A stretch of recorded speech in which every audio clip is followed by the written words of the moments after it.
na at sumamba, magpasalamat sa ating Panginoon. Tayo na't kumanta, sumayaw sa saliw ng tugtugan, kay inang pagmasdan ang nagkakaisa at sama-sama magkakapatid.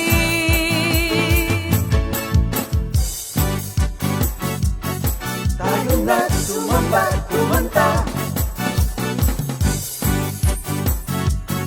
Tayo na't sumamba, sumayaw kay Jesus. Tayo na at sumamba, magpasalamat sa ating Panginoon. Tayo na't kumanta, sumayaw sa saliw ng tugtugan, kay inang pagmasdan ang nagkakaisa at sama-sama magkakapatid. Ibigay kay Jesus ang iyong problema. Magdasal, maghintay, magtiwala sa oras ng pangangailangan. Si Jesus ang katugunan. Si Jesus ang ating Panginoon, kailanman di Kanya iiwan. Si Jesus ang ating Panginoon, kasama sa lahat ng oras. Papuri at pasasalamat tanging sa'yo, alay. Tanging sa'yo, alay.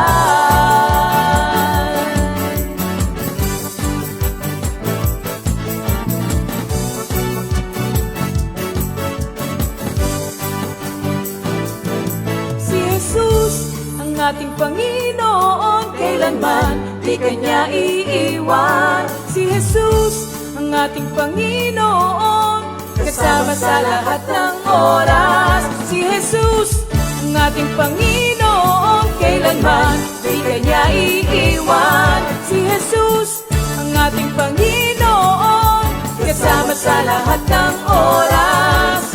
Papuri at pasasalamat tanging sa'yo, alay.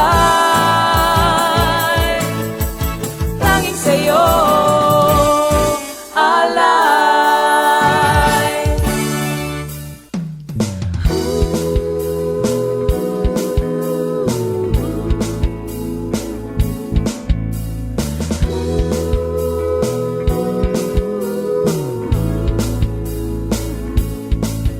Pinagpalang buhay ang kaloob ng Diyos sa lahat ng tao.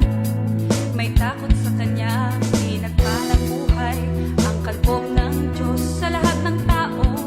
Nagtitiwala kay Jesus, wala na ang dating hirap at pasakit. Ngayon ay buhay na ganap at kasiya-siya. Pinagpalang buhay ang kaloob ng Diyos sa lahat ng tao. May takot sa Kanya.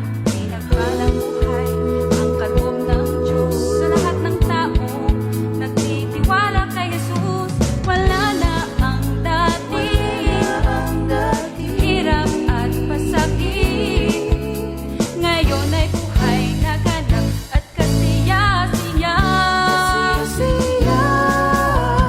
Hilaga o silangan sa timog o sa kanluran, sama-sama tayo nagpagpuri sa Diyos. Sama-sama, magsama-sama. Sa hilaga o silangan sa timog o sa kanluran. Good evening, Comfy family. Alam kong tayong lahat ay nasa kalingan ni Lord, At sa ating Bible study, kaming dalawa ni Minister Boy, yung pagpapatuloy natin sa sound doctrine. But before that, manalangin muna tayo mga kapatid. Hallelujah. Dear Heavenly Father, through your Son, Jesus Christ, and the fellowship of the Holy Spirit, we are all gathered here sa Comfy family, sa kanya-kanyang tahanan. Your name is always glorified in our midst. Yung amin pong pag-aaral sa gabing ito, kayo po mangunguna sa amin dalawa ni Minister Boy. Ang wisdom, understanding, and most especially the anointing be upon sa amin dalawa ni Minister Boy. At Lord, lahat din po ng maaabot ng pagtuturong ito na galing sa salita ng Diyos, kayo po, by the power of the Holy Spirit, will enlighten, will illuminate your message tonight. At Lord, yung pong grace for us to obey your doctrine. Again, lahat po ng papuri, parangal sa iyo po lamang. In Jesus' name we pray. Amen. Awit tayo, mga kapatid, kay Lord, papuri at parangal sa kanyang pangalang Jesus. Ito yung ating mga kapatid kay Lord. Ready na tayong lahat, mga kapatid, ha? Amen, amen. Amen. Hallelujah, hallelujah. Praise God. Sige po, simulan po natin ang gabing ito ng pagpupuri sa ating Panginoon at sumabay po kayong lahat na nandyan sa kanilang mga tahanan. Tayo po ay umawit ng pagsamba at papuri sa ating Panginoon. Hallelujah. Praise, praise. Thank you, Lord.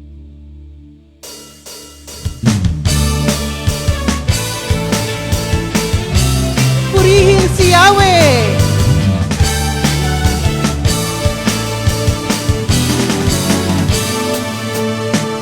Purihin si Yahweh sa kanyang kadakilaan, sa kanya ang tagumpay sa lahat ng oras. Purihin si Yahweh sa kanyang kabutihan, sa kanya ang tagumpay sa lahat ng oras. Minsan pa! Purihin si Yahweh sa kanyang kadakilaan, sa kanya ang tagumpay sa lahat ng oras. Purihin si Yahweh sa kanyang kabutihan, sa kanya ang tagumpay sa lahat ng oras. Mayroong umaasa sa karunungan lima at may sakabanyo, laman ang tiwala, ngunit ang sa atin matibay na una, ang kapangyarihan ng Diyos na dakila. Purihin si Yahweh sa kanyang kadakilaan, sa kanya ang tagumpay sa lahat ng oras. Purihin si Yahweh sa kanyang kabutihan, sa kanya ang tagumpay sa lahat ng oras. Mayroong umaasa. Mayroong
po ang ating Panginoon sa oras na ito.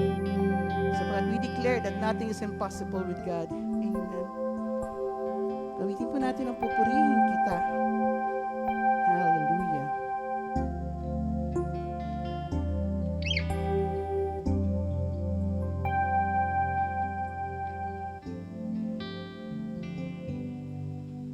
Pupurihin kita ng buong puso ko, ng buong lakas at kaluluwa ko. Itataas ang banal na ngalan mo ngayon at magpakailan pa man. Ihahayag ko kabutihan mo, Jesus.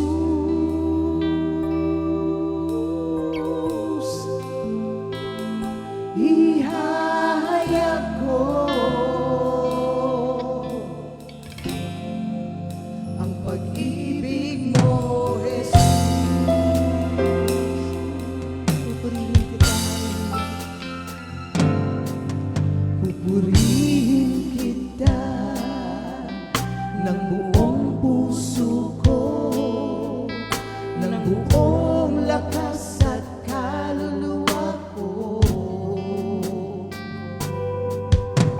Itataas ang banal na ngalan mo ngayon at magpakailan pa man.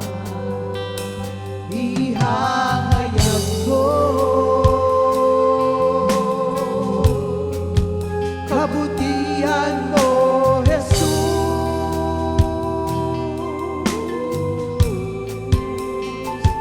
Ihahayag ko ang pag-ibig mo,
Thank you, Lord, sa mga awiting papurit parangal sa ating Panginoong Hesukristo. Dito tayo sa John chapter 7, 14 hanggang 18. Babasahin ko sa atin sa New King James Version. John chapter 7, 14 hanggang 18. Now, about the middle of the feast, Jesus went up into the temple and taught. And the Jews marveled, saying, "How does this man know letters, having never studied?" Jesus answered them and said, "My doctrine is not mine, but his who sent me. If anyone wills to do his will, he shall know concerning the doctrine, whether it is from God or whether I speak on my own authority. He who speaks from himself seeks his own glory, but he who seeks the glory of the one who sent me is true, and no unrighteousness is in him." Again, this is the message of the Lord. May the words of my mouth and the meditation of my heart be pleasing to you, our Lord Jesus Christ, our rock, our Redeemer. In Jesus' name we pray. Amen. Again, magandang gabi sa lahat ng Comfy family, sa kamanggagawa, sa mga fellow workers, coordinators, supporters, covenant members, at mga members natin sa different outreaches. At hindi lamang dito sa Philippines, alam kong yung ating Comfy sa Chicago at yung mga kapatiran natin na nasa iba't ibang dako ng daigdig, ang pagpapala ni Lord sa kanyang salita ay manatili po sa inyong lahat. Okay, kung maaalala nyo nung nakaraang Wednesday, ang pinag-aralan natin ay tungkol sa doctrine. Ang doctrine ay teaching at ang ating objective ay tayong mga Kristiyano ay nandoon sa sound doctrine or healthy doctrine. Ang sound doctrine is the divine doctrine. At napag-aralan natin, gugunitain ko lang sa inyo, napakahalaga kasi nitong revelation, how God manifested Himself to mankind. Itong inspiration, ito naman yung mga propeta o mga pinili ng Diyos para ihayag yung kanyang revealed word na inspired by the Holy Spirit, hiningahan ng Espiritu ng Diyos. Nasa pangalawang Pedro 1:21, at kung maalala nyo rin, nandoon sa pangalawang Timoteo 3:16 hanggang 17. At yun namang illumination sa divine doctrine ay nasa John 16:13.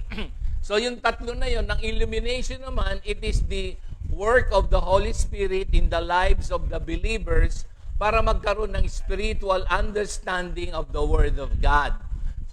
So yung tatlo na yan, ang sound doctrine is the...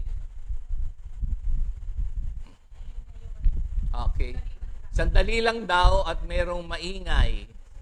Okay. Okay lang yan. Hintayin lang natin sandali.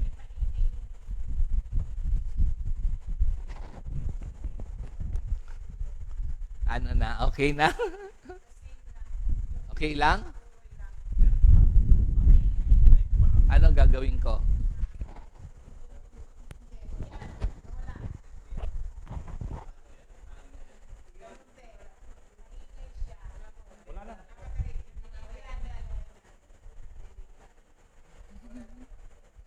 Ah, as I was saying, ayan, gusto natin na maging klaro kasi sa panahon natin ngayon, napakaraming mga pagtuturo. Ang mga pagtuturong iyan, pag tinignan mo ay morally, ethically sound. Kumbaga, merong kapakinabangan. Ang atin, ang doctrine ng Christian ay merong eternal value. Yun ang pagkakaiba, mga kapatid. Pero marami kasing mga religions sa buong mundo. Ano ang pagkakaiba natin as Christians? Ang pagkakaiba natin ay meron tayong doctrine ng resurrection, na meron tayong pangakong buhay na walang hanggan. So, maraming religion sa buong mundo, pero napakahalaga ng doctrine na meron kasing apat. Nung nakaraan, pinag-usapan natin meron din doctrine ng demons sa 1 Timothy chapter 4 verses 1 and 2. Meron din tinatawag na Pharisaical doctrine, Christological doctrine, doctrine of Christ. So mahalaga yung classification na yan. Mamayang content, briefly, I will share to you yung mga bagay na mahalaga para habang tayo ay nag-aaral ng divine doctrine, it is the Bible. Kasi sabi ko nga sa inyo, sa ating society ngayon, ang daming mga tao na iba't ibang Diyos ang kanilang pinaglilingkuran. But we, as Christians, we serve the God of the Bible, the living God, manifested sa ating Panginoong Hesukristo. Kaya napakahalaga nung teaching ni Jesus Christ. So again, yung tatlong mahalaga, revelation, inspiration, and illumination sa ating biblical doctrine. Nagkaroon ba kayo ng pagkakataon na merong nagtanong sa inyo kung ano tong biblical doctrine? O kaya natanong kayo na tayong mga Kristiyano, meron tayong divine revelation. Paano mo kaya masasabi doon sa mga taong lehitimong gustong makilala ang ating Panginoong Hesukristo o malaman ang tungkol sa salita ng Diyos na may eternal value? Kung may mangyari sa inyo na nagtanong, halimbawa, legitimate naman yung kanyang pagsisik, tinanong tayo, halimbawa, ano ba yung Bible revelation na sinasabi mo, na inspiration, na illumination? So how can we share to them our faith in the simplest way for them to mahikayat? Kasi ang daming ang mga maling pagtuturo sa panahon natin na nailalayo ang mga tao sa ating Panginoong Hesukristo. Pag tinignan mo, gumagamit din sila ng pangalang Jesus. Pero kailangan doon tayo sa written word of God. Naalala nyo doon sa Revelations 22 verse 18, kailangan walang idadagdag, walang ibabawas. Kasi sa panahon natin ngayon, kailangan we must test the Spirit. Titingnan natin kung ang mga naituturong doctrine ay nasa written word of God. Kasi may mga ma-encounter kayo na magtuturo na meron daw siyang revelation sa Panginoon Diyos at meron daw siyang mga natanggap. Parang katulad dun sa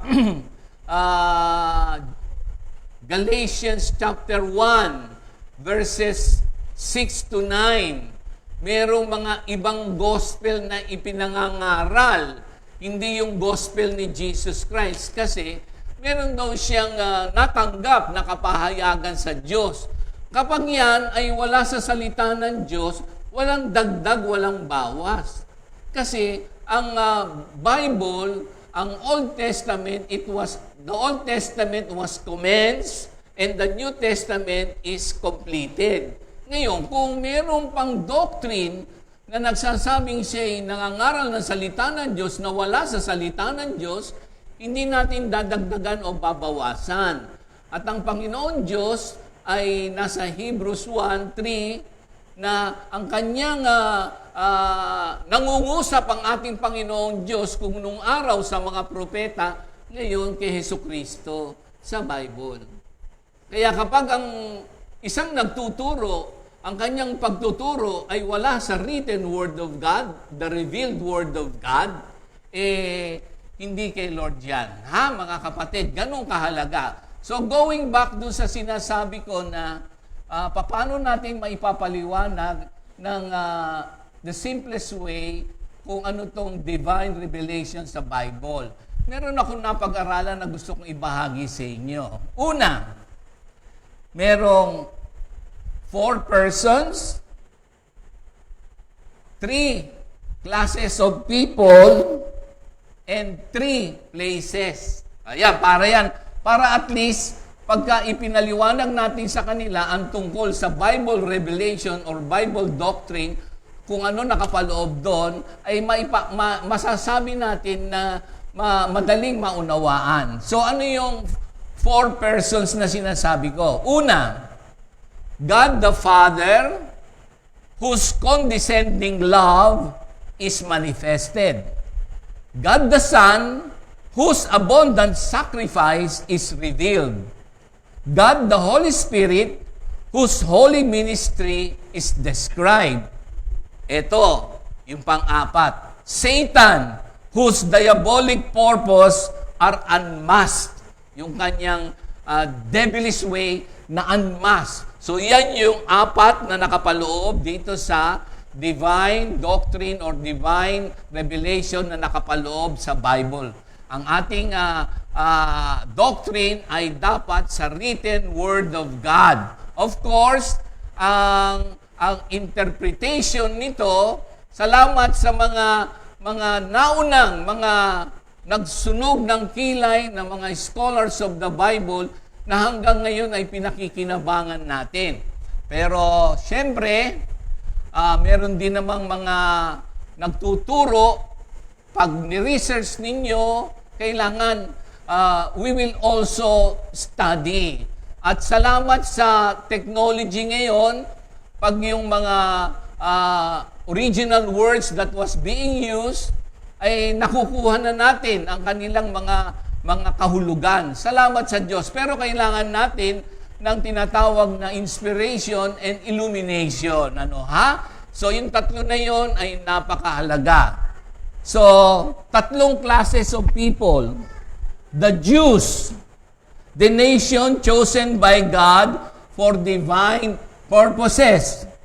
The Gentiles, the rest of mankind apart from the Jews. And the church of God, composed of both Jews and Gentiles. Yung 3 places naman. Heaven, the dwelling place of the Trinity, angelic host, and the redeemed. Imagine, tayo yung redeemed people by the blood of Christ. The earth, the sphere of human souls, sin and sorrow, and hell, the present abode of the lost. So, itong mga pagpapaliwanag na to ay makakatulong ng maigi kapag merong gustong makakilala sa God of the Bible na ating sinasamba.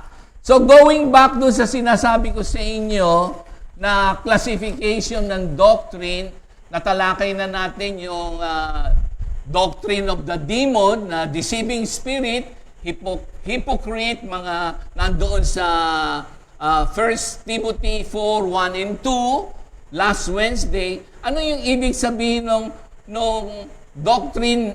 Yung Pharisaical doctrine ay doctrine ng Pharisees. Ayan. Ito yung religious rulers doon sa kapanahunan ng ating Panginoong Hesukristo. Pero itong doctrine na to, it was rejected by Christ. So, hanggang ngayon, meron pa rin namang ganun ng kanilang uri ng pagtuturo. Yung mga pagtuturo sa rules and regulations. Na-reject ito. Di ba maalala nyo dun sa Matthew 16 verse 6? Ito yung tungkol sa yung leaven ng mga Pharisees and Sadducees. So then, sa Matthew 16:6, then Jesus said to them, warning to take heed and beware of the leaven of the Pharisees and Sadducees. So ano tong leaven na to? Tingnan natin sa verse 12. Ito yung evil influences. Sa Matthew 16:12, then they understood that he did not tell them to beware of the leaven of the bread, but of the doctrine of the Pharisees and Sadducees. So merong Pharisaical doctrine. Rejected ito. Mamayang konti, si Minister Boy, tungkol sa soterology, ang kanyang i-discuss, kasi hanggang ngayon, marami pa rin nasusuong sa rules and regulation and legalism. It was rejected by our Lord Jesus Christ. At sabi rin niya sa Matthew 15 verse 9, and in vain they worship me, teaching as doctrines the commandment of man. So, ang Pharisaical doctrine ay doctrine of man. Kailangan Christology, doctrine of Christ, the written word of God. Ano pa ang classification ng doctrine? Yung tinatawag nating apostolic doctrine. Tingnan natin itong mga apostles in the early church. Tingnan natin dito sa Acts chapter 2 verse 42. Ito yung apostolic doctrine. Ang apostolic doctrine, basahin ko muna sandali. Acts chapter 2 verse 42. And they, itong mga apostles, and they continued steadfastly in the apostles' doctrine. Ayun. So merong apostles' doctrine. And they continued steadfastly in the apostles' doctrine and fellowship, in breaking of the bread, and in prayer. So itong mga apostles at yung mga early believers, followers of our Lord Jesus Christ, patuloy silang nangaral, ini-spread nila ang pagtuturo ni Kristo sa lahat ng buong mundo at that point in time. At hanggang ngayon naman, at ang kanilang apostolic doctrine sa Acts chapter 3, 13 to 18, ito mahalaga to. That Jesus was the Christ. Jesus was the Messiah. Kasi meron ding mga pagtuturo ng mga so-called Christians, pero hindi sila naniniwala na si Jesus Christ is the Messiah. Naghihintay pa, of course, He is coming again. Pero marami pa rin hindi tinatanggap si Jesus Christ as the Messiah. So, ipapaalam natin sa kanila na yan ay nasa written word of God. At Jesus was the Christ. Sa Acts 1:22, He rose from the dead. Kasi may mga pagtuturo din na i-deny o i-discredit ang resurrection. Pag tinanggal mo ang resurrection sa Christianity, Christianity will collapse. Kasi yun ang matibay na pagtuturo natin. Kaya maraming mga doktrina na sisirain ang resurrection. At saka sa Acts 2:38, 4:12, that salvation, ito na nga, yung ibibigay na pahayag ni Minister Boy. Susunod na siya sa akin.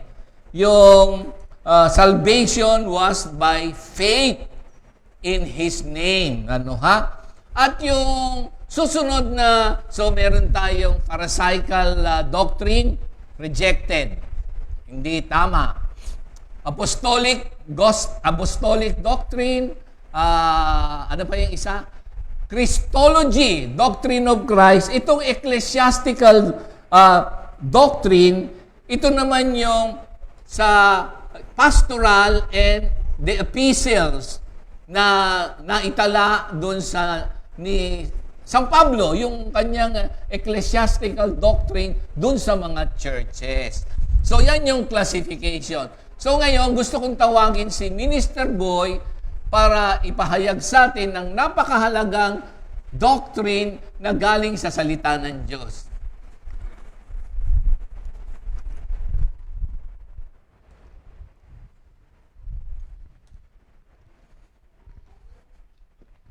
Magandang gabi po.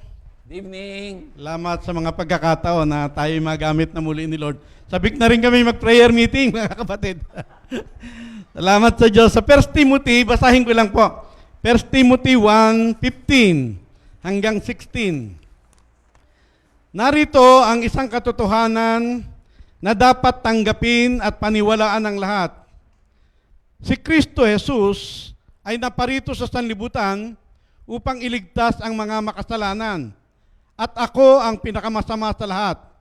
Ngunit kinahabagan ako ng Diyos upang sa nangyari sa akin ay ipakita ni Kristo Jesus kung gaano siya katyaga at maging halimbawa ito sa mga mananalig sa Kanya at pagkalooban ng buhay na walang hanggan. Ang mensahe ng ating Panginoon, thank you Lord, isang katotohanan na dapat tanggapin at paniwalaan ng lahat na ang Panginoong Hesus ay naparito upang iligtas ang mga makasalanan.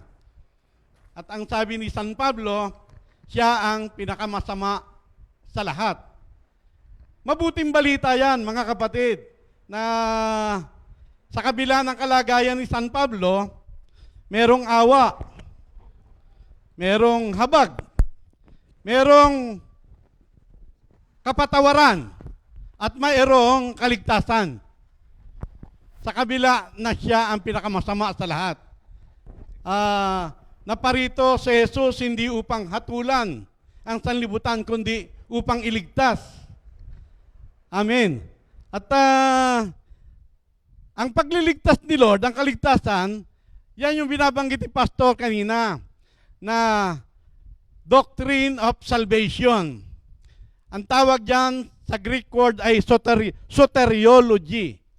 Doctrine of salvation. Maaaring masabi ninyo na parang narinig na ninyo, nasa magandang kalagayan na tayong lahat, pero yan kasing doctrine of salvation ay mga panimulang aral. Panimula, pero isa sa mga pinakapangunahin. Panimulang aral, pero isa sa pinakamahalaga.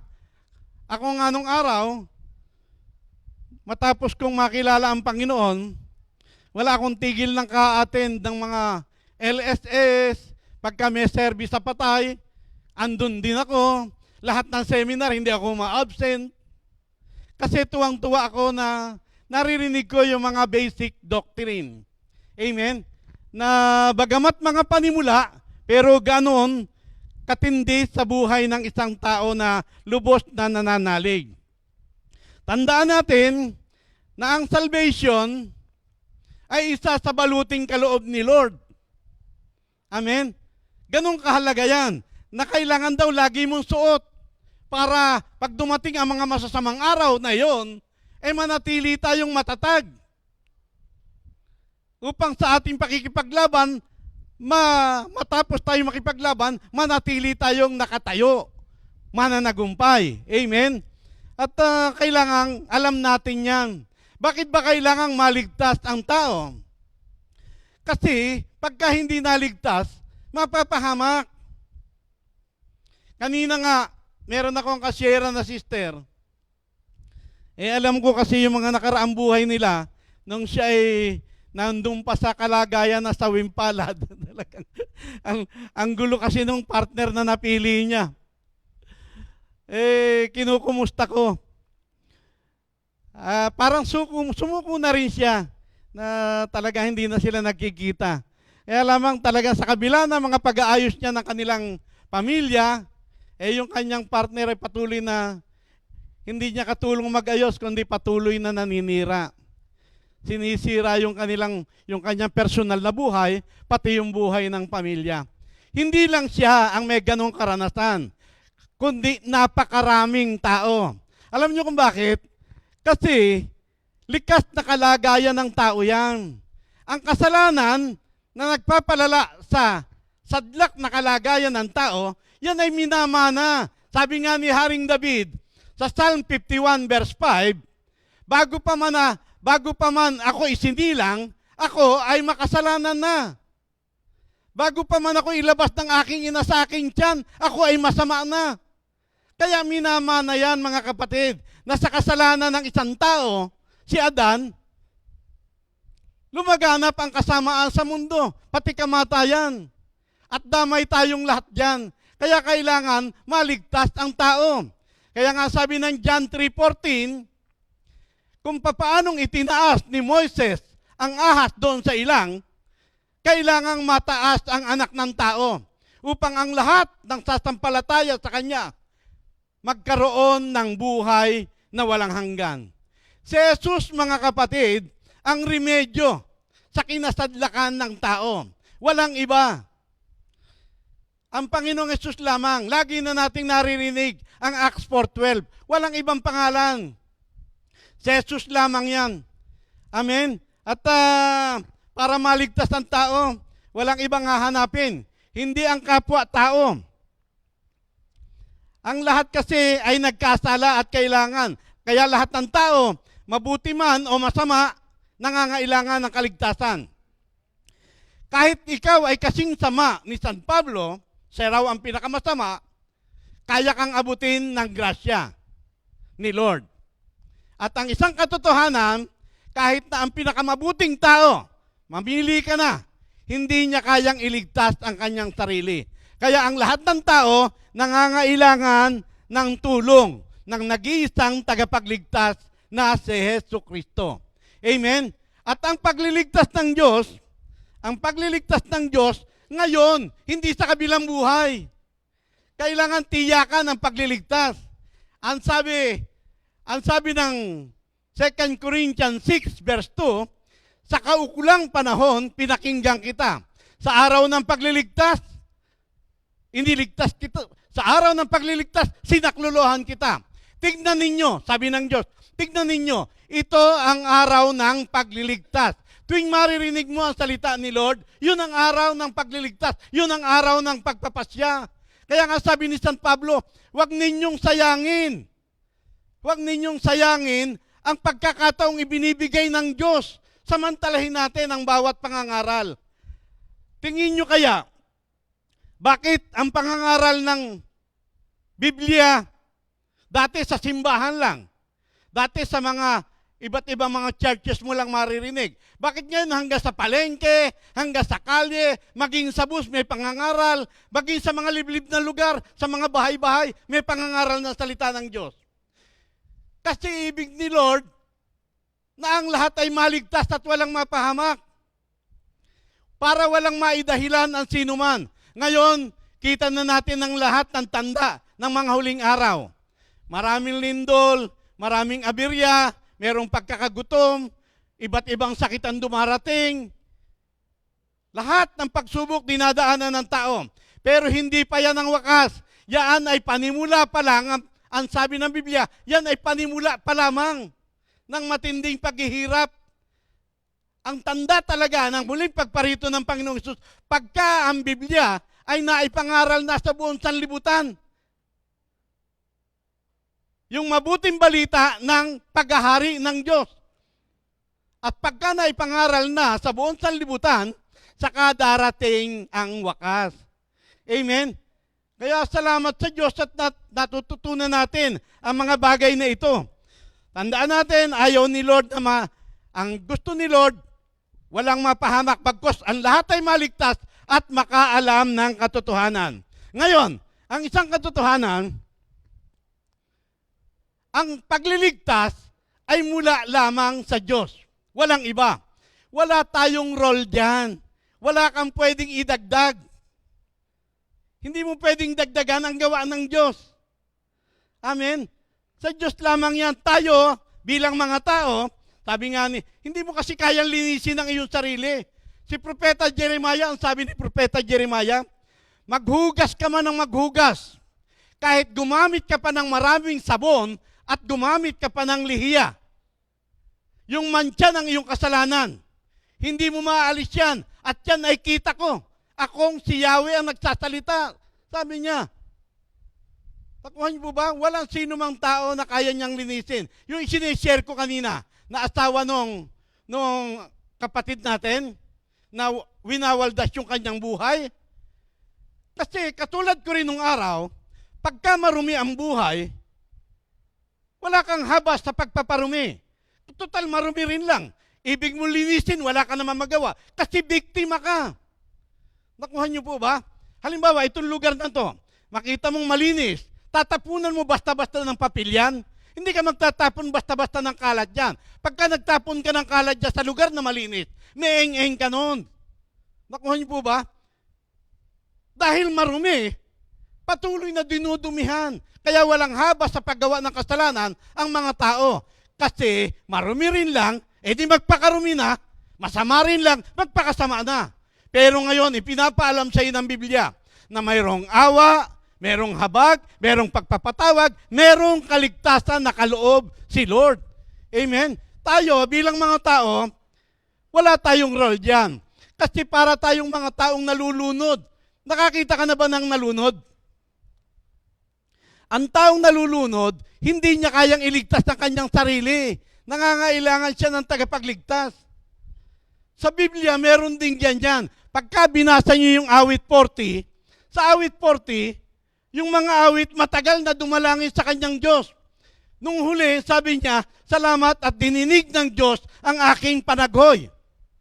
At kaya mula sa balong malalim na puno ng putik, kanya akong iniyahon at ligtas na dinala sa malaking bato. Pagka ikay Kristiyano, walang ibang malaking bato kundi si Jesucristo. Siya yung ating cornerstone. Strong, sure foundation. Walang iba kundi si Jesus.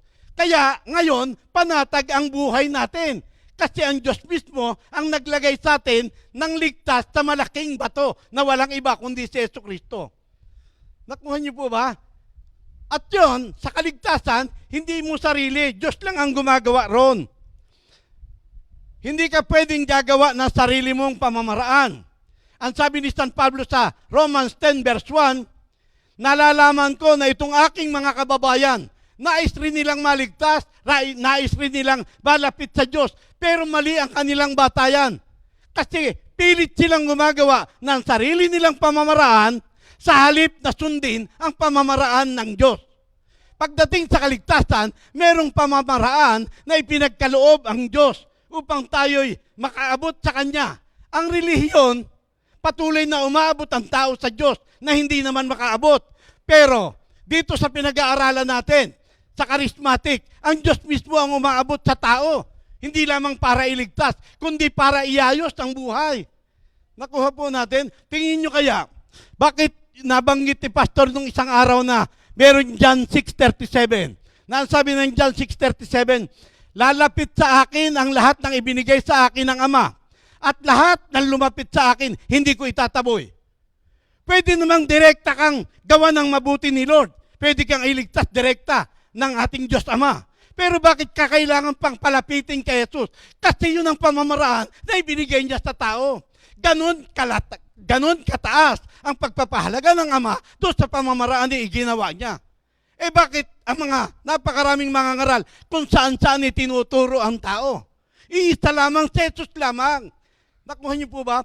Tatandaan natin, lahat ng tao sa paligid ng Panginoong Hesus, gamit lamang, kinasangkapan lamang ng Diyos para mahayag ang kalwalhatian ng Panginoong Hesus at sa gayon, maluwalhati ang Ama sa pamamagitan ng anak.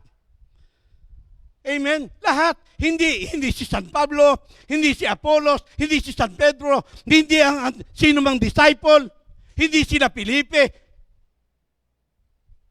Lahat ng tao sa paligid ng Panginoong Hesus, ultimo nga mga kapatid ni Hesus, hindi rin dapat ang tatawagan.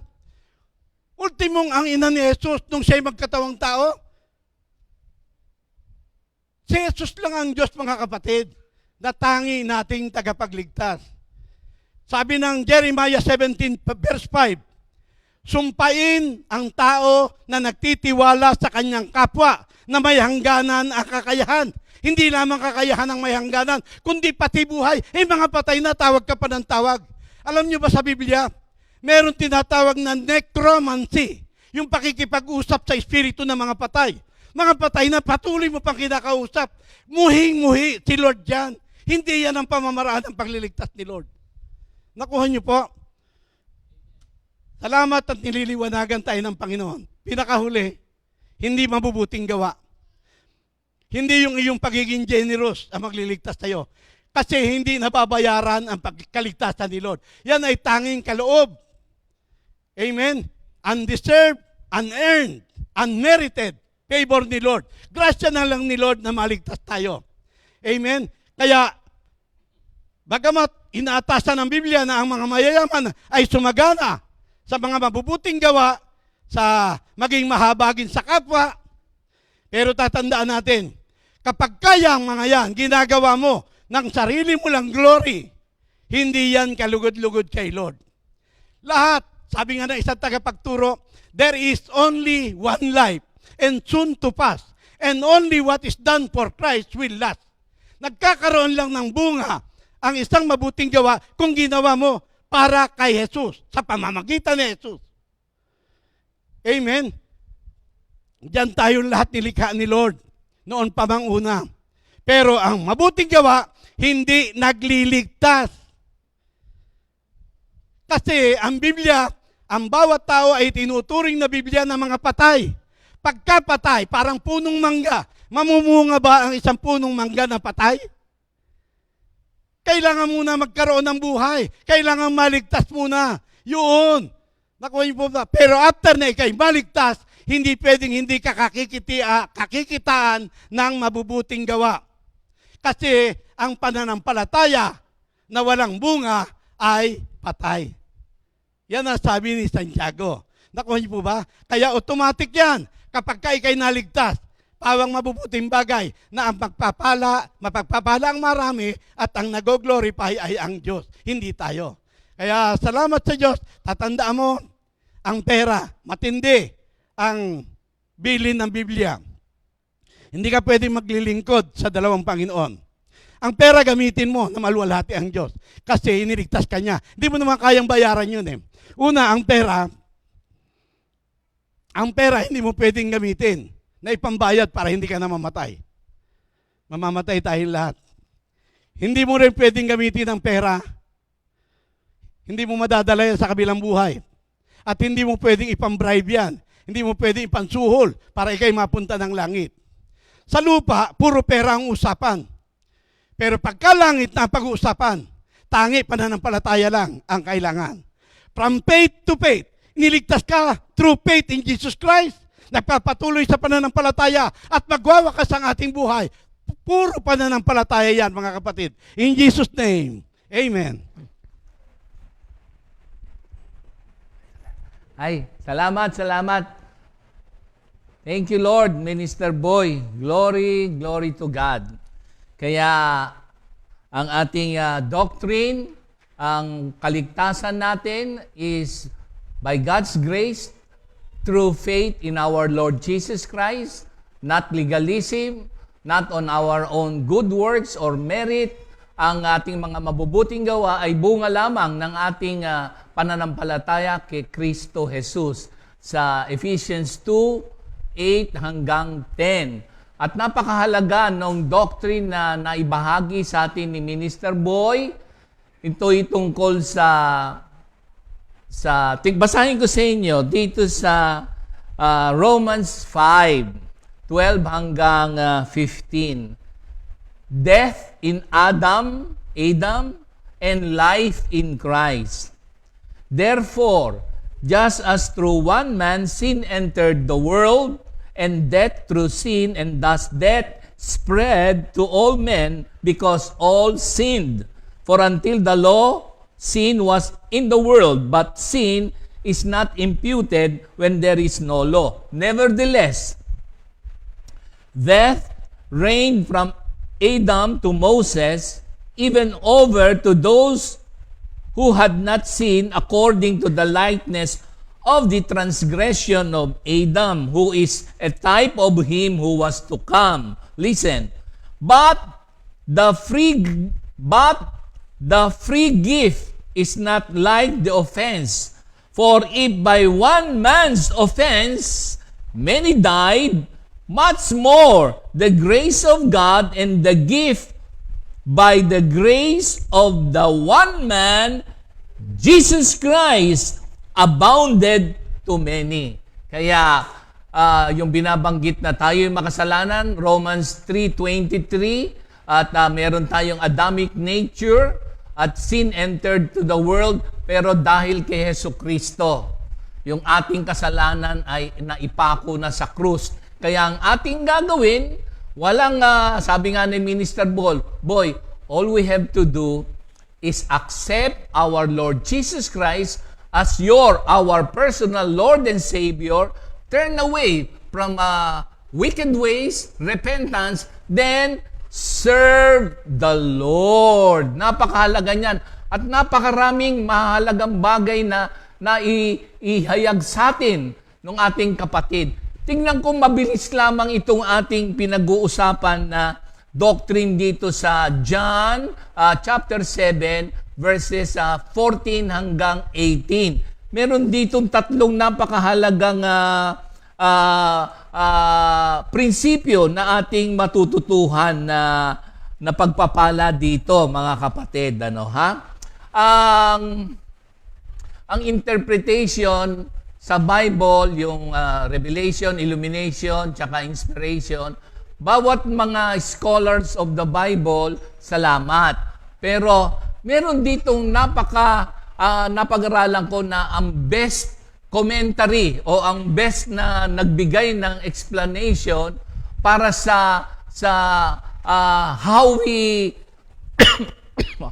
we receive the message of God. Nandito sa verse 17 ng chapter 7. Salamat dun sa mga scholars of the Bible. Parang dito sa historical background nitong John chapter 7, ang historical background nito, i-discredit si Jesus Christ. Yung pangyayaring ito, gustong i-discredit kasi parang sa tingin nila, sino ba tong, who is this man na magtuturo sa temple na hindi namin accredited? Tapos tuturuan tayo? Parang ganon. So, i-discredit nila. Pero, ito ang sagot ni Jesus Christ sa kanila. My doctrine, tingnan nyo, napakayaman ng pagpapala. O di, i-discredit si Jesus Christ ng mga teachers of the law kasi meron silang doctrine eh. Pag hindi ka nag-aral sa kanila, ayaw nila yung doctrine mo. Hindi na nila nalalaman na itong doctrine na daladala ni Hesus Kristo ay yung creator ng universe. He is the light and the life. Tapos nire-reject pa kasi sa tingin nila, sila yung mga teachers, rulers, teachers of the law. Ito yung sagot ni Jesus Christ. Ano yung matututuhan natin dito sa doctrine na to? Again, napakahalaga. Sabi nga ng isang mangangaral, ako ito tuwa. Ang pinaka-best na, di ba, meron tayong mga commentaries, salamat. Ang pinaka-best commentaries ay yung, if you obey the will of God, you will know Him. If you obey. So, obedience, you will know Him better. Nasa John 14:21 din yan.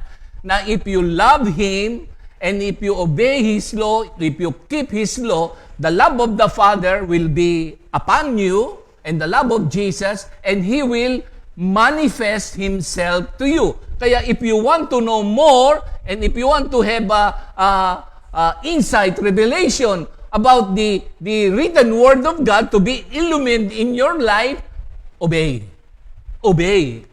Imagine, para pag inisip mo, kasi pwedeng intellectually, you have the capacity, the ability, knowledgeable about the Word of God. How about the obedience?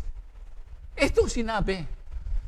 So, tuwan-tuwa ako dito na, kasi ako rin, paborito ko yung si Matthew Henry, si Spurgeon,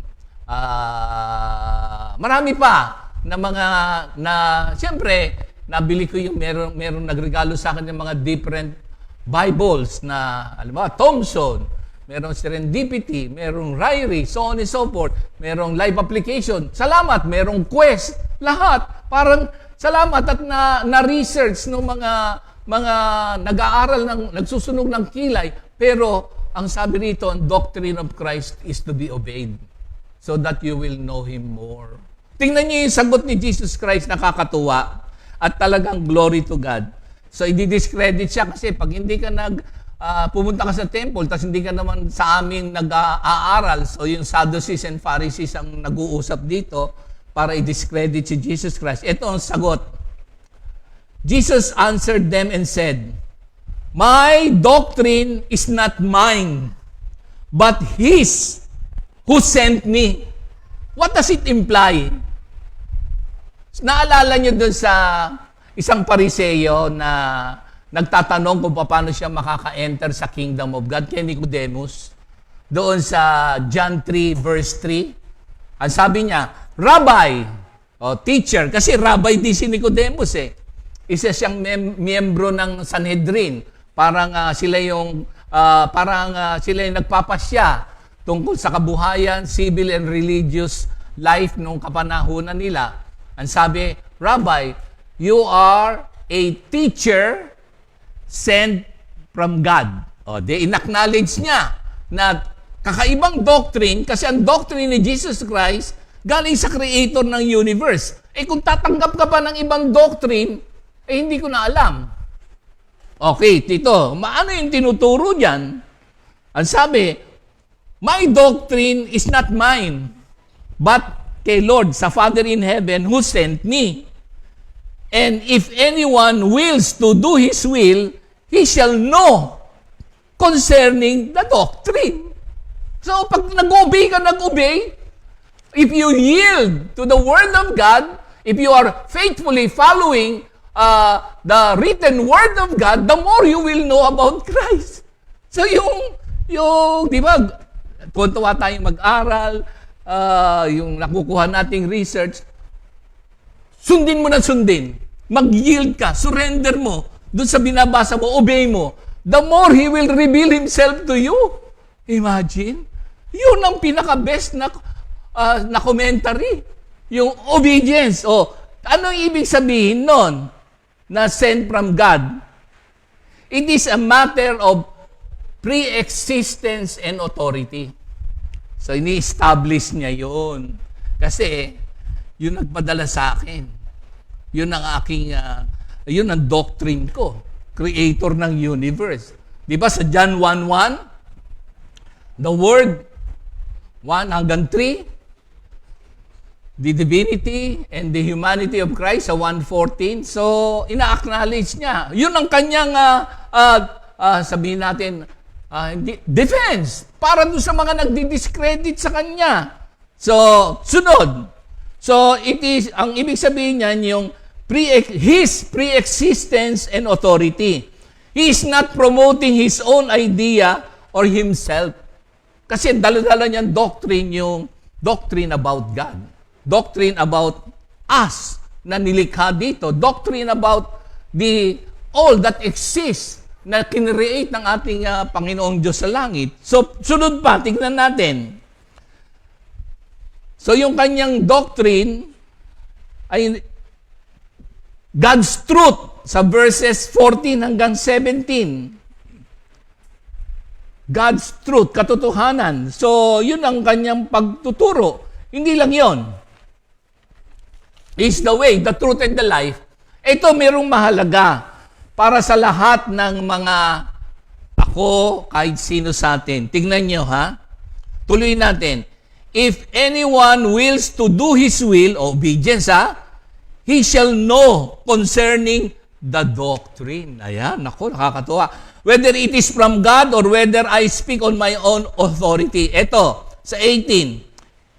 He who speaks for himself seeks his own glory. But he who seeks the glory of the one who sent me is true, and no unrighteousness is in him. So, ano yung gustong ipaabot dito? Kung ako, halimbawa, kahit sino, salamat at napili tayong manggagawa.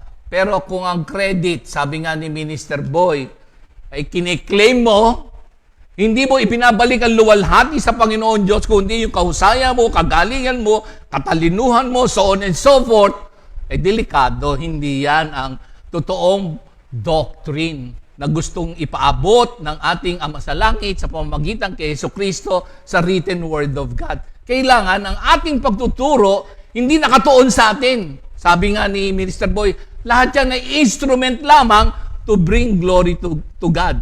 Yon ang sound doctrine. In Jesus' name, God bless us all. See you tomorrow. The love of the Father, the grace of our Lord Jesus Christ, and the fellowship of the Holy Spirit remains in you all. In Jesus' name, amen. God bless us all. Second